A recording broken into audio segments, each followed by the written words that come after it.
the NOAA weather radio warning device. During potentially dangerous weather situations, specially built receivers are automatically activated to warn of the impending hazard. Tests of these receivers normally are conducted by the National Weather Service every Wednesday around noon.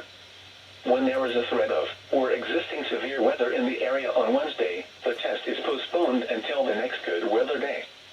The warning alarm transmitted over this and other NOAA radio stations in southern Wisconsin will normally be activated for watches and warnings that affect the following Wisconsin counties: Richland, Vernon, Adams, Juneau, Marquette, Waushara, Winnebago, Calumet, Manitowoc, Sauk, Columbia, Green Lake, Fond du Lac, Sheboygan, Dodge, Washington, Ozaukee, Iowa, Dane, Jefferson, Waukesha, Milwaukee, Lafayette, Greene, Rock, Walworth, Racine, and Kenosha.